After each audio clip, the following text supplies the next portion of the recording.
vous allez bien? On se retrouve aujourd'hui pour une nouvelle vidéo Halloween où je vais vous présenter notre sélection de livres 2020. Donc je vous rappelle, Enzo a 8 ans, Chloé a 13 ans. Donc c'est des livres qui sont plus ou moins adaptés à leur tranche d'âge. Il se peut qu'il y en ait pour les un petit peu plus jeunes, mais principalement ça reste quand même des livres à partir de 7-8 ans. Donc dans notre sélection, on retrouve donc ce petit roman de chez Grasset Jeunesse.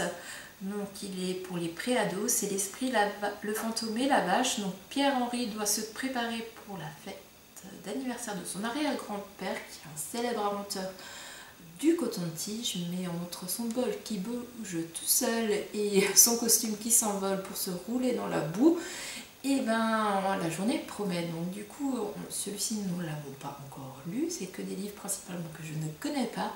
Je vous ferai un retour plus détaillé sur le blog, mais je tenais à vous les présenter avant lecture pour vous faire une petite idée de ce que vous pourrez prendre aussi à vos enfants pour les vacances d'Halloween. Donc celui-ci a l'air très rigolo, on le lira du coup Chloé, Enzo et moi, tous les trois ensemble. C'est une des nouveautés de ce mois d'octobre.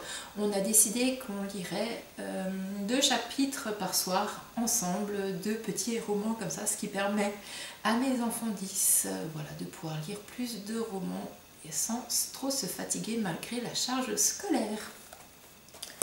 Ensuite, un petit roman, c'est d'ailleurs par celui-ci qu'on a commencé, on arrive à la fin. C'est Mes voisins les Gulls, Samedi pour les terreurs. Donc franchement, pour l'instant, on adore. Donc c'est l'histoire d'Harold qui est en fait en fauteuil roulant, qui se fait un peu maltraiter par 3-4 brutes à l'école. Et il a des nouveaux voisins qui arrivent, notamment la famille Gulls, dont le père est écrivain et dont Harold aime beaucoup les œuvres, ainsi que sa mère. Il a 2 filles, Ilona et Suzy, et donc elle se lie d'amitié avec Harold et il leur arrive plein de choses. Franchement, on aime beaucoup ce tome-là. Il me semble qu'il y en a d'autres. Je pense qu'après le mois d'octobre, nous continuerons la collection de celui-ci et c'est chez Seuil Jeunesse. Ensuite, un petit roman là plutôt pour Enzo qui pourra lire tout seul. Voilà, donc j'ai pris des romans qu'on lira en famille et puis des petits livres que les enfants puissent lire aussi un peu en autonomie, bon bah sauf pour Chloé qui du coup vu qu'il y a beaucoup de charges de travail étant en 3e, elle a la séance de lecture avec moi et puis bon bah elle regardera certainement les albums et je ne pense pas qu'elle aura le temps de lire des romans elle toute seule. Donc il vient de chez Grandir avec Nathan et donc aujourd'hui Milo passe les épreuves pour devenir un sorcier très méchant, trop facile pour Milo. Donc voilà, il est à partir de 6 ans, il fait partie des collections première lecture. Et il s'appelle J'adore le jus de rat. Ensuite, toujours chez Nathan, c'est Frisson CP, lundi, c'est zombie. Donc c'est pareil, c'est un petit roman pour Enzo. C'est le jour du sport pour les CP. Ama, Iris, Tom et Nour sont ravis, mais le prof a une drôle de tête, on dirait un zombie. Donc je pense que cette collection, certains d'entre vous la connaissent. Donc il y a plusieurs frissons au CP dans la collection. Donc nous on a choisi celui des zombies pour Halloween cette année. Ensuite, donc celui-là il fait partie de la sélection déjà de l'année dernière, mais Enzo l'avait bien aimé. Puis bon, c'est un petit livre qu'il peut lire tout seul, donc c'est un livre niveau CE1, donc à partir de 7 ans. C'est Samy et Julie, fête Halloween. Donc voilà, celui-là je ne vous le présente pas plus, hein, c'est des éditions Hachette. Je pense que vous connaissez fortement Samy et Julie. Bien sûr, donc du coup j'ai remis aussi les 100 énigmes, blagues et charades spéciales frisson. Donc il est niveau CP CE1, donc toujours chez Hachette. Ensuite, celui-ci aussi était dans la sélection de l'année dernière, mais on n'avait pas eu le temps de le lire. Il est à partir de 6 ans chez Bayard Jeunesse. C'est Mes premiers j'aime lire et c'est une sorcière dans le cartable. Donc pauvre Marie, une vilaine sorcière farceuse, sème la pagaille dans ses affaires d'école. Et tout le monde gronde Marie. Donc voilà, c'est une petite histoire assez sympathique et qui rentre dans le thème sans forcément faire trop peur. Ensuite, les meilleures histoires de monstres chez Flammarion.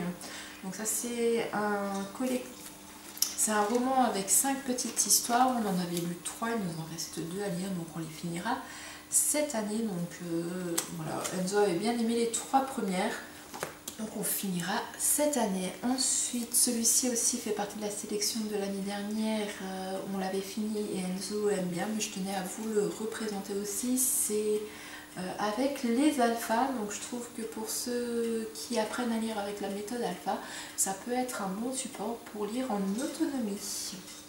Donc il est pour les 7-10 ans. Ensuite, celui-ci, je tenais à vous le représenter, c'est La sorcière pétoche. Donc c'est un livre d'Halloween d'une sorcière qui n'aime pas faire peur et qui n'aime pas être une sorcière.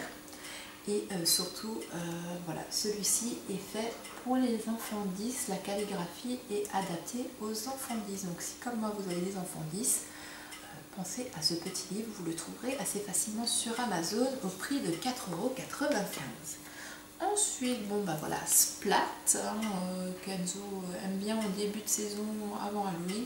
Donc si vos enfants n'aiment pas trop Halloween et ce qui fait peur, je vous conseille Splat. Voilà, il va à la chasse à la citrouille, mais il n'y a absolument rien d'effrayant dedans. C'est chez Nathan, dans la collection Grandir avec Nathan.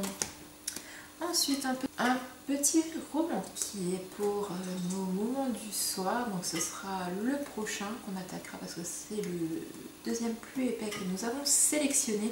Il est chez Pulp Fiction. Alors c'est pareil, il me semble qu'il fait partie d'une collection. Du coup on lit les tomes 1 en premier ensemble. Si Enzo accroche avec l'histoire, on continuera en lecture familiale. Par contre, s'il n'accroche pas à l'histoire, et ben Chloé, si ça lui plaît, finira la saga toute seule.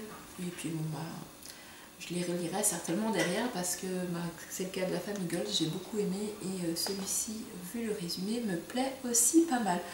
C'est Trouille Academy, l'école de toutes les peurs. Il se passe des choses étranges au collège de Victor et Leila.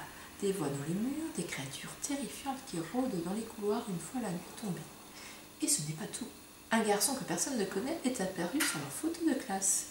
Décidés à découvrir ce qui se trame, les deux amis vont devoir affronter leur plus grande peur.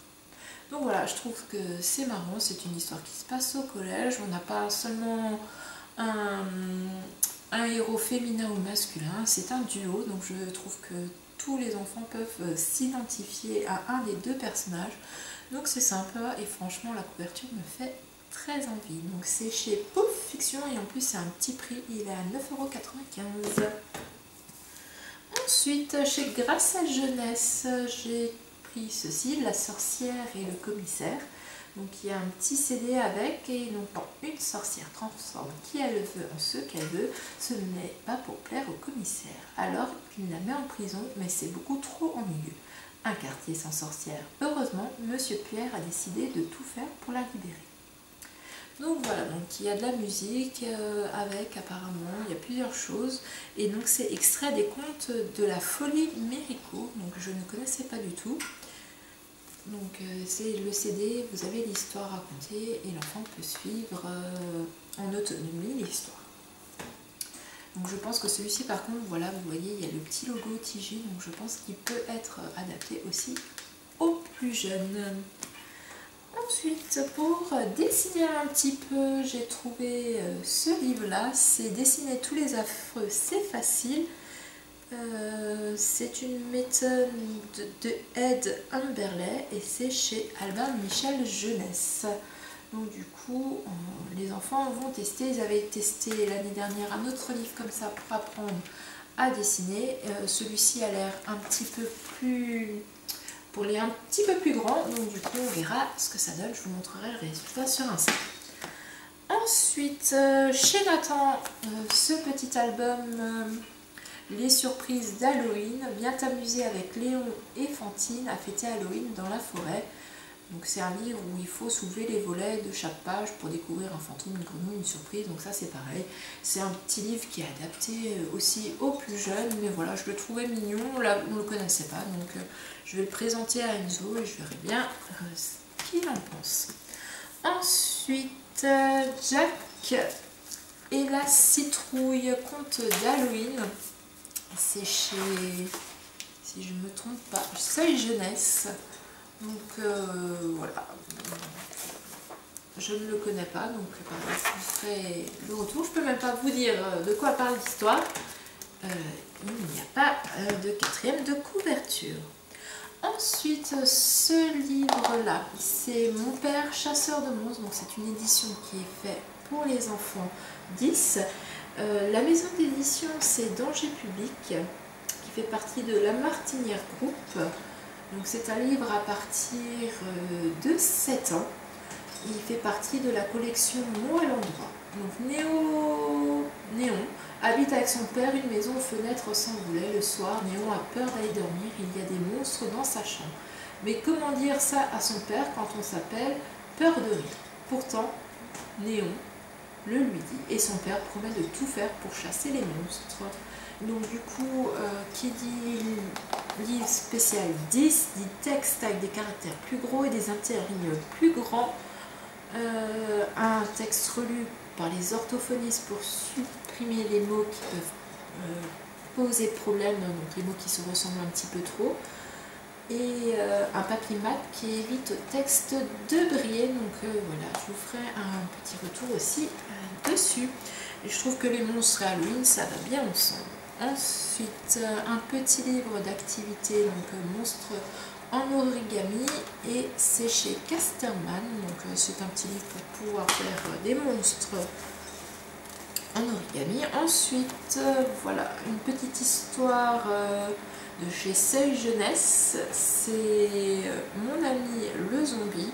Donc je trouve ça pas mal, voilà, de ne pas prendre que des livres de sorcières. On trouve aussi maintenant des petites histoires de zombies et ça fait très Halloween et sans que ce soit vraiment sans que ça passe trop. Voilà, les dessins sont assez rigolos. Donc une petite histoire fort sympathique.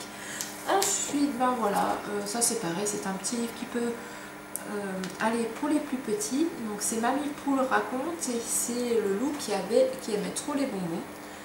Donc voilà, je me dis que Halloween et les bonbons ça va bien ensemble. Et c'est un livre de chez Gauthier Longuereau. Donc matin, midi et soir, le loup croque des bonbons, impossible de l'arrêter. Ça permet aussi pour si vous avez des enfants bonbons, voilà, de tirer une petite leçon. Ensuite, le livre des sorcières chez Albin Michel. Donc c'est une nouvelle qui réunit plusieurs contes de tous les pays sur des sorcières. Voilà. On retrouve par exemple Baba Yaga, on retrouve la sorcière de réponse, on retrouve la plupart des sorcières assez connues. Et ce qui est bien, c'est qu'on ne retrouve pas forcément que des contes de France. Vous voyez, il y a des d'Afrique, Baba Yaga, c'est, si je ne me trompe pas, il me semble que c'est un conte russe. Donc voilà. Ensuite, un livre que je trouve vraiment magnifique, c'est chez Gauthier Longuereau. C'est Frida la sorcière et la licorne. Donc en fait, c'est un livre, je ne sais pas si vous voyez à la caméra, mais il y a des hologrammes tout au long du livre. Et des hologrammes a donné la chair de poule t'attendent dans ce livre. À cause de qui? À cause d'Anna et de lui qui jouent à secouer une boule de cristal. Aussitôt se réveille la maléfique Frida, la sorcière de glace, et la magique licorne. Le combat s'engage entre elles. La première veut faire régner l'hiver, la seconde le printemps. Laquelle triomphera? Donc voilà, c'est une petite histoire de sorcière qui n'est pas forcément en rapport avec Halloween, mais qui peut bien passer. Ensuite, un livre qui est l'un de mes coups de cœur de cette sélection, c'est Os court. Et donc du coup, c'est chez Helium Édition et il a reçu le prix Pépite en 2015. Et donc on suit les mésaventures de plusieurs squelettes et voilà, donc je le trouve vraiment super sympa. Un petit livre de jeu plutôt, énigme, frisson à tous les étages. Et c'est un livre-jeu qui se plie et se transforme au fur et à mesure des enquêtes. Et il va falloir résoudre l'enquête pour découvrir les coupables. Vous voyez, le livre, on peut le plier et du coup, suivant les lignes, il faut le plier d'une certaine façon. Et donc c'est chez Bayard Jeunesse, je sais qu'il en existe d'autres. Donc nous on a choisi le numéro 5, c'est le frisson. Mais il existe d'autres thématiques si vos enfants aiment bien ce genre de livre. Et le dernier de cette sélection, c'est Malédiction. Alors, c'est accompagné d'un DVD, donc je ne connais pas du tout, mais c'est un livre d'enquête. Et donc, avec le CD, les enfants doivent au fur et à mesure essayer de trouver ce qu'est la malédiction. Donc voilà pour cette sélection 2020, j'espère que ça vous a plu. N'hésitez pas à me dire en commentaire s'il y a un livre que vous souhaitez que je vous présente un petit peu plus en vidéo, sinon vous les retrouverez tous plus en détail sur le blog. N'hésitez pas aussi à me dire quels sont vos livres à vous pour Halloween, je les partagerai avec grand plaisir aussi sur le blog. Je vous invite à vous abonner à la chaîne et à activer la petite cloche pour ne pas louper nos prochaines vidéos. Et quant à moi, je vous dis à très bientôt pour une prochaine vidéo. Bye bye!